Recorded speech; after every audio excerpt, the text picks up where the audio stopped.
When we originally kind of relaunched the brand, that was one of the ones that was very important to kick off our brand story with. Absolutely. And a funny story about that. Is there anything else that really stands out to you that sets you guys apart from everybody else in the background? The industry itself, I'll just say the alcohol industry, so that includes wine, beer. Nowadays, the non-alc movement is definitely there. Now you have the THC, and you have all these different options, right? And so how do you stand out in a crowded marketplace? That's the age-old question, but we kind of stick to our guns. We hang our hats on. So what platforms are you on? I think we're working on Pinterest. Okay, Pinterest. So we're going to have some mixology stuff going on. That's what I hear. That's what I hear. Some mixology, maybe some cooking with the... Welcome to Southaven Business Beat. Business and community leaders talk with us to provide invaluable resources to aid the business community. Hey, real quick, before we start, I know most of you listening right now haven't actually hit that subscribe button yet. I get it. You're busy. But it only takes 2 seconds, and it means you'll always have the best business stories and insights from Southaven waiting for you. So go ahead, tap it now. I'll wait. All right, now let's get started on today's episode. Today, I have the distinct pleasure of sitting down with Clark Schifani of Old Dominick Distillery. He is the sales director there, and he is going to talk all about some beautiful bourbon. Thank you so much for joining us. Thanks for having me. Excited to be here. Absolutely. So we want to know all the things. Old Dominick Distillery's been around for a minute. Can you tell me kind of the history and kind of where the roots came from? Absolutely. Yeah, we've been around.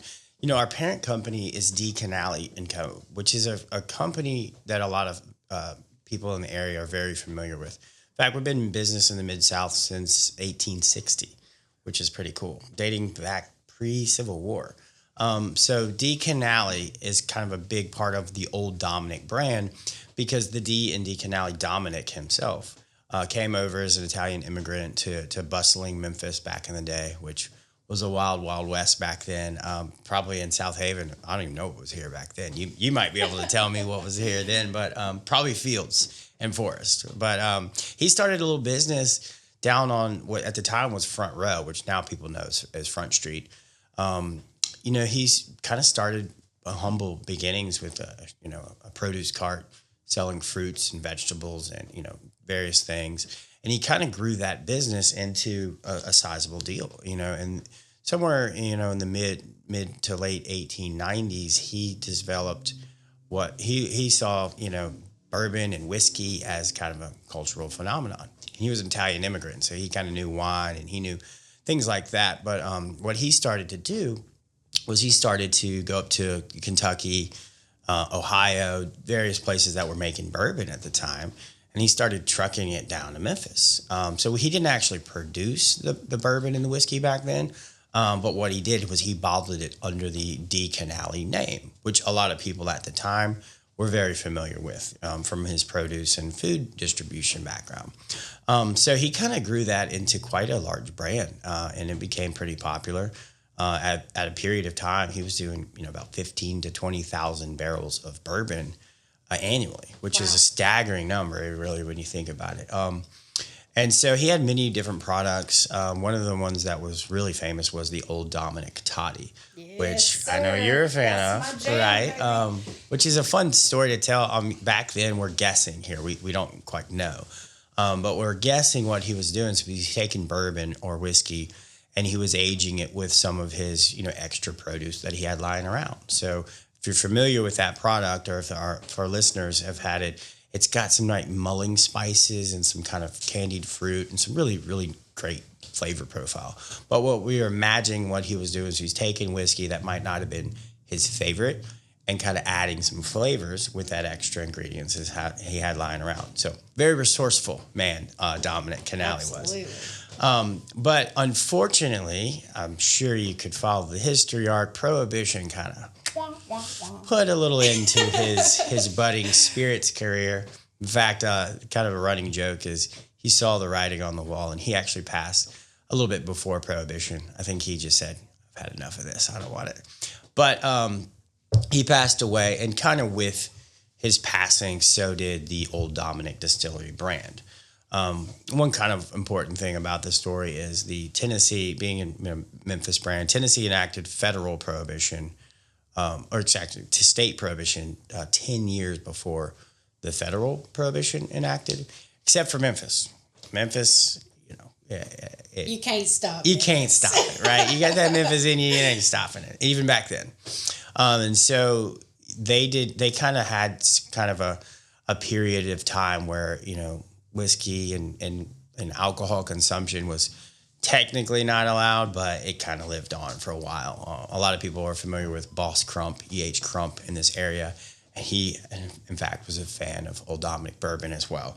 So one of our current warehouses is said to be where E.H. Crump stored some of his, stash, so to speak. So nice. The barrels didn't all go with Dominick Canale in his passing, but shortly thereafter, the brand did go dormant. But the Canale family, their business lived on in Memphis.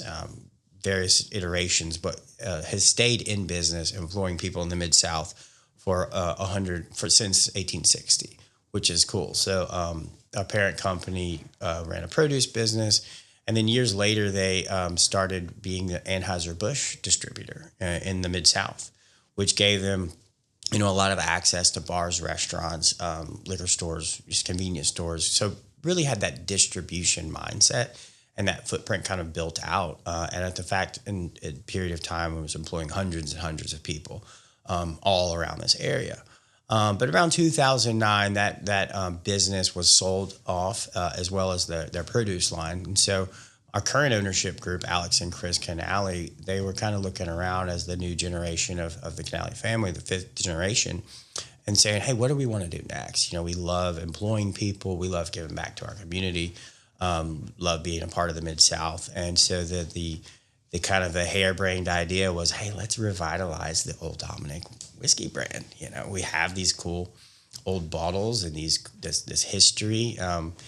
And I don't know why they did it, but here we are today, almost 10 years later, with a full line of great products, from gins to vodkas to bourbons, of course. And then we have a beautiful facility downtown Memphis, which encourage everybody to come visit. But that's kind of the fun story arc. But it's very fun to let people know that the story of the brand and the people from it aren't kind of contrived in some sort of marketing incubator, right? There's an actual tangible history Absolutely. Rooted right here in the Mid-South, which is kind of fun.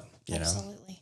I know a lot of businesses in our surrounding area have some similar stories. How it was a great grandfather's idea, dream that was this tiny little thing.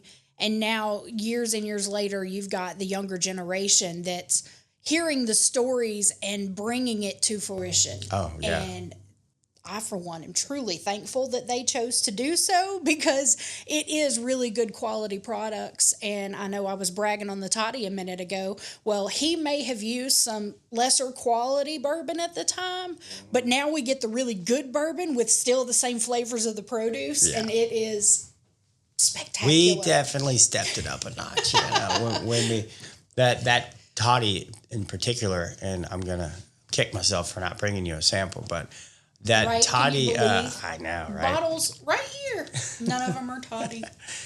When we originally kind of relaunched the brand, that was one of the ones that was very important to kick off our brand story with. Absolutely. And a funny story about that toddy is that there was actually a couple of bottles lying around that dated way back to the origination of that product. And in fact, they had popped those open and tasted the liquid in it. I'm just going to tell you, it wasn't that great.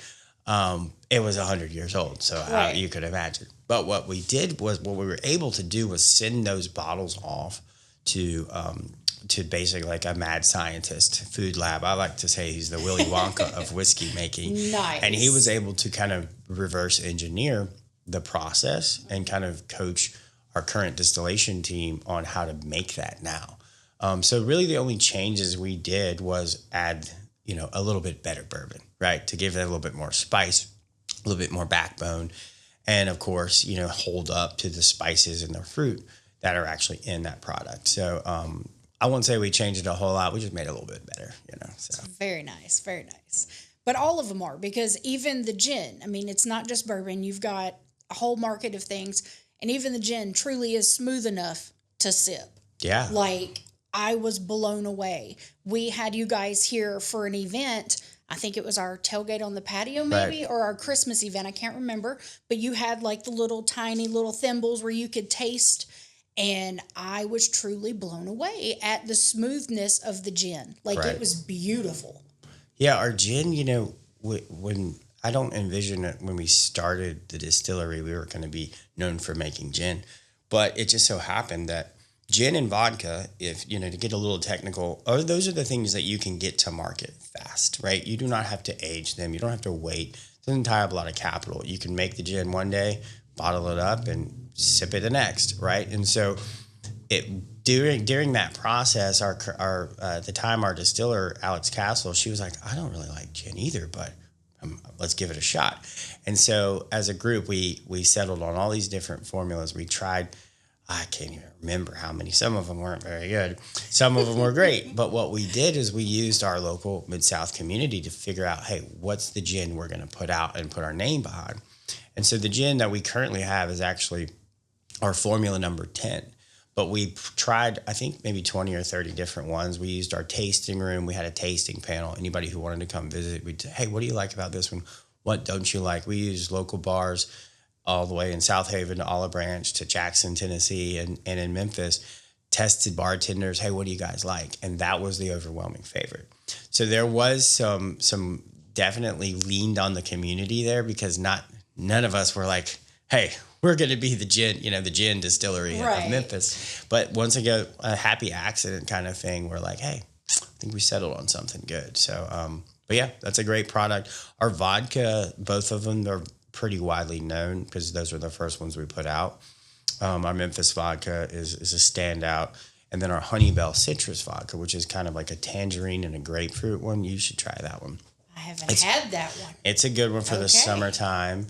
But now what we really do hang our hat on is the bourbon line, being that we've been making it since January of 2017. We've got some nice aged out products. And so for that bourbon connoisseur, they're really looking for that, classic, 6-7-year-old aged whiskey, which thankfully now we have available, across 13, 14 different states. So yeah, pretty great.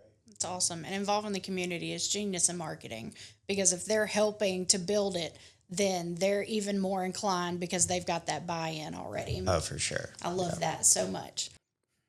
Here at the Chamber, we're all about creating opportunities, but sometimes those opportunities slip away because you forget to follow up.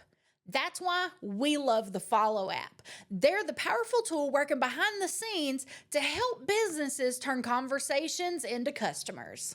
The Follow app makes staying connected effortless by combining text, email, and call follow-up in one streamlined system. It helps busy professionals like you close more deals, nurture relationships, and never let a lead slip through the cracks. Are you ready to boost your follow-through and results? Then you need to visit thefollowapp.co and start your free trial today. I want to know a little bit about how you came to be a part of the Old Dominick family. So how long have you been with the company? What do you do? Well, I'm glad you said family, because it is a family-run business. It's pretty great. I think I was the third employee, maybe fourth. I can't remember these days. But I came into the spirits business kind of after college. I was working in bars and restaurants and kind of found my way, right place, right time, working for a wine and spirits distributor in the Memphis area. And, loved that job. It was great. What I did daily was take brands like Old Dominick and take them to market, right? And so we would work with bars and restaurants. We would work with hotels, various liquor stores, and I would, sell kind of a portfolio of brands at the time. I really enjoyed that. It got me a chance to get out and, just do fun things, do promotions, stuff like that. But what kind of ran me down was working for larger national brands, and I would have 15 different bosses, right, telling me to push one thing and another. And then every day you're just kind of going, okay, I want to focus on one or two things that I can grab, put all my passion into. And so during that time, the Canali family was getting this Old Dominick brand going. And I just so happened to, have some connections to the family. And I got a call one day, hey, we're about to start this distillery.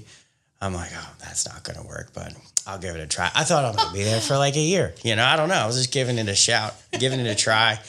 And 9 years later, here we are. And I love it every day. It's so much fun because working directly for, the owners, and, I can walk into their door and ask them a question, or, hey, we're struggling in this area, or, hey, we need to pick up here. I can get input live time. Whereas if you work for some of those brands that I mentioned, your boss you might never even meet your boss. You might get a directive or some sort of objective or an initiative given to you that you really don't know the why behind it. And so working directly for the owners of a great company like this just kind of gets you fired up every day to, get out there and push the products. But one thing I think we do well is we are all community driven in this brand. We do spread our wings into multiple states, but in the Mid-South, I feel like we focus more on making friends. Quite literally, making friends is our business is a tagline that we like to say, because the product sells the brand position that will come if people kind of like the folks behind it. And I think our the Canali family and the Old Dominick brand does a good job of kind of just making that more of a focus. And then the sales will come, you know what Absolutely. I mean? So much so we actually started a employee run charity called the Glass Half Full Foundation. And I think we started this about 5 years ago. And it's exactly what it sounds like. I think every employee has the opportunity to do volunteer work, multiple times a year, but we have a board of directors that's completely by employees. And we pick various organizations to partner with, from North Mississippi to Eastern Arkansas to obviously the Memphis area.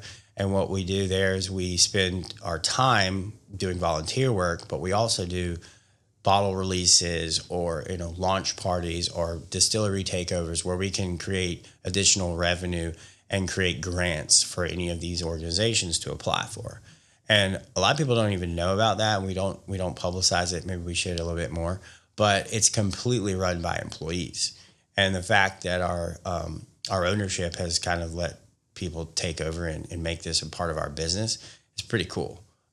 So if you want to check it out, go to the Old Dominick website and look at the Glass Half Full information page, and you can donate, or you can just come and visit us and check it out. But we have a drink every month at the distillery that most of the proceeds go directly to the fund itself. So that's a cool way to give back to our community. That is an incredible thing, because I didn't know about that. Yeah. I love that. You definitely need to publicize that more. We do. Because that's huge. That really is. Follow us on social media. Absolutely. Facebook, Instagram, That leans right into one of my other questions that I was going to be asking is, like, what sets you apart from the others in your industry that, because there's about 100,000 million different bourbons, whiskeys, alcohol in general out there. So you're talking about, the family-owned aspect of it, your ability to talk to the owners. Other than those incredible things, is there anything else that really stands out to you that sets you guys apart from everybody else in the background? That's a good question. If I knew the answer to that, I think we would, no, I'm just kidding.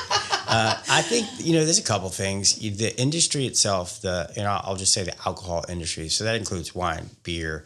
Nowadays, the non-alc movement is definitely there. You now have the THC, and you have all these different options, right? And so how do you stand out in a crowded marketplace?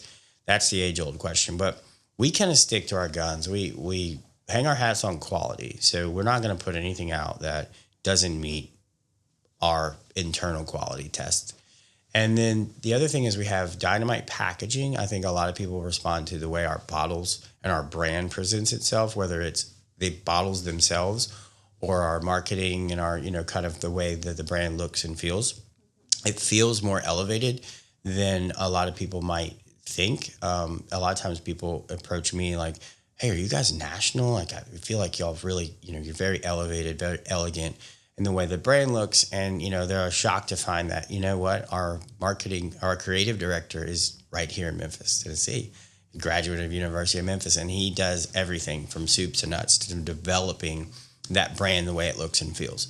So I think that the packaging and the quality, and then over the last, 4 or 5 years, we've really tried to dive in on the right price point. So there's a ton of very nuanced whiskeys and bourbons and gins, for that matter, from craft distilleries like us, and they're all $100 or higher. And it's just not that, the economy being as it is, I mean, people they're just not going to jump on something that they don't know and trust at that price point. So we've really tried to really sharpen the pencil on being approachable for the everyday consumer, but still feel elevated in that really sharp packaging and then kind of the branding to speak to it. So quality, price, and the way that the brand kind of stands out, I think gives us a leg up on the competition, both locally and kind of regionally as well. And I can absolutely agree with the way that the brand does stand out because, okay, so girls like pretty things, and your gin and vodkas are bright teal blue and really pretty. Right. It definitely draws your eye. You're walking through the liquor store and you see all these bourbons and drinks that are all just lame and quiet and muted colors, and then you see one that's like bright teal, and it's like, oh, what is that? And yeah, so that ends up in my shopping cart every time. We like it. Yes, I go to the liquor store with a shopping cart. Don't judge me. Hey, no judging. I wish everybody would. Not really. My budget doesn't allow it, but I would say another thing. We are a portfolio of products as well. So a lot of brands, whether it be wine, beer, liquor, they only have one or two offerings. So since we have gin and vodka and the bourbon, the classic bourbon line, we kind of have a little bit of everything. And then you throw in the Old Dominick toddy. That's just kind of a curveball that everybody loves. We have a lot to offer, which I think is great. And then another thing is our sense of place, right? So many of the brands nowadays in the whiskey and vodka world, they aren't really, there's no touch and feel. You can't walk into the place it's made, meet the people who make it, smell the aroma of it being made. You can't experience that. So the fact that we have that tourism aspect and that place you can kind of immerse yourself in the brand gives us a huge advantage over our competition, certainly regionally. Because otherwise, you have to go to Kentucky to find the Kentucky Bourbon Trail, or you have to go to Jack Daniel's, in Lynchburg and see how that's made. There's really not a lot of options in this area where you can do that and learn about it. Whether you're a connoisseur or you're just like, hey, let's have a girls' night and go check out, the distillery. Like, we kind of have a little bit of both, a little bit of everything for people to see and feel up in Memphis. So. And it is a beautiful facility. Yeah. It is absolutely gorgeous. So definitely make plans for a girls' night sometime. It's worth it. I wanted to also just touch on kind of where you're headed next. Do you have anything that's in the works that you guys are looking? Anything exciting that you're headed towards? Couple things. I brought one of the items here today. This is our 8-year reserve that we're kicking off in September, which is our oldest product to date to put out in an everyday format. So we're really excited. That's, an 8-year product for a distillery, a craft distillery, is a big deal. You're not going to find a lot of that even from the heritage brands, your well-established brands. So an 8-year product going to market is kind of a milestone for us. So we're very, very excited about that. But other things, just to bring it back regionally, we just kicked off a fun series with Bank Plus Amphitheater. Well, I guess we're halfway through now. It's midway through the summer, but we're behind the shows that are going on all summer long. So you can find a lot of our products available at the arena, which has been really fun. So, check us out there. That's a fun way to interact with the brand. But we really just try to kind of launch all of our products with experiences around town first. And then we'll spread our wings to, various states in the surrounding area. But we really try to kind of focus on the home base first. And if they don't like it, they'll tell us so we can pivot before we get too far out of, too ahead of our skis there. But certainly check us out at the concert series, and then look for that 8-year when it comes out too. Yeah, that is truly special and probably incredibly worth the 8-year wait to crack one of those. If you only knew. Whiskey takes time. Okay, people don't know. Absolutely. People do not know for sure. Well, I already talked a little bit about the fact that y'all have set up at a couple of our events, and we were able to introduce you to some of our members through our events. What is something that you would say has been just beneficial, or a joy or a pleasure that you have experienced by being a part of the Southaven Chamber? I love the fact that we're able to dive in and meet the owners and patrons of bars and restaurants, and frankly liquor stores, because whether it's Lucky Dog, which is a new fun one, we love hanging out there. The Hueys, the group, obviously there's a Hueys all over the Mid-South, but the one here in Southaven, they carry all of our products. We get to know their bartenders. We get to know people who sit at the bar, and we do drink specials and features with them. The new Bertolo's group that's come in, all those people that are taking notice of what's going on here. I mean, we kind of feel like we're based in Memphis, but we probably have a dozen employees that live in the DeSoto County area. So we really want to be a part of this community too. So, and then of course the liquor store owners are always like, we want to have everything that the Memphis stores have. And I don't know if you know this, but the state of Mississippi has its own kind of hoops you got to jump through. A whole lot of more hoops. Okay, man. so we try. I spend hours and hours weekly trying to make sure that our product mix reflects what you can get in Germantown and Collierville and in Memphis. And I think we do a great job of partnering with various accounts of, like, for instance, this product right here is exclusively for Divine Wine and Spirits, right? So look at that. And we do Who is a chamber member? Chamber Divine Wine member, and Spirits. Josh Michael. Great guy. Shout out Josh to my boy. And Josh does a great job of providing, frankly, out of his own pocket, donations to charity, charity auctions, school drives, you name it. And, there's bunches like him, the guys at Liquor Wine for Less, Rob Rutledge, and those guys. There's a lot of people in the area that are either bar owners or liquor store owners that want to give back too. And they recognize that sense of community. And frankly, you know what? Spirits are made to share with friends. Absolutely. So it makes people, everybody's friendly with the people who have access to the booze, right? So, but we love doing stuff like that. More things we can do to get our brand out there, like I said earlier, and not more of a pushy way, more of like a sense of community. I think it just pays off in the long run for the brand. So where can people find you? You said that you're on social media. So what platforms are you on? What is the name of the website? Lordy. Come on. I think it's easy to just say all of them. No, but our website is kind of the hub for everything. But you can find us on Instagram at Old Dominick, Facebook, Old Dominick Distillery. You can find the Glass Half Full channel at Glass Half Full. We're on YouTube now, which is good. All right. I believe our social media people are going to kill me, but I think we're working on Pinterest and some other platforms. But I would say go to our website, and it's all linked there for sure.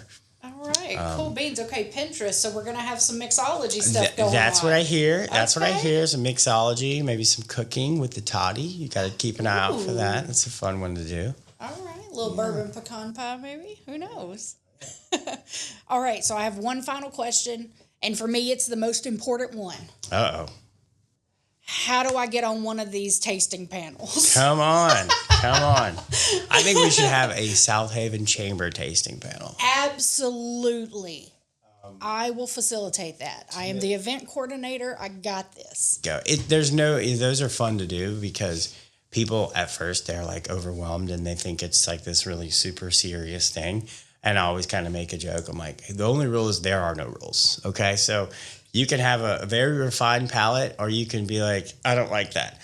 All that feedback is needed. Okay. Absolutely. So we'll welcome anybody to come and be a part of our tasting panel anytime. So awesome. Thank you so much for coming and joining us and telling all about the history of the bourbon. And is there anything that we didn't touch on that you wanted to make sure that our viewers know, or a tip you want to leave them with, an inspirational quote, if you will?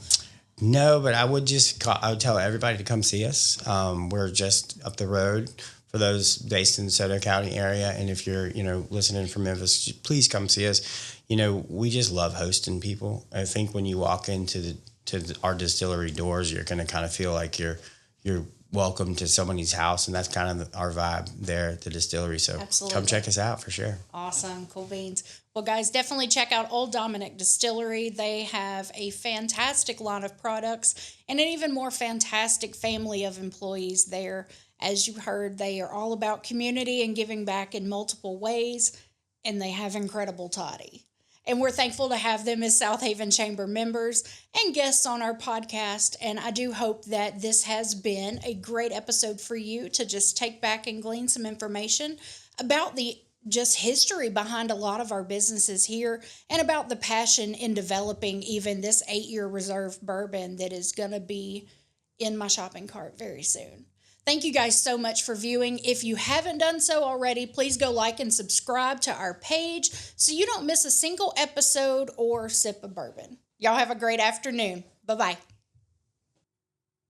At the Southaven Chamber of Commerce, our mission has always been to bring more opportunities to our members and to our community, and this podcast is one of the many ways that we do just that.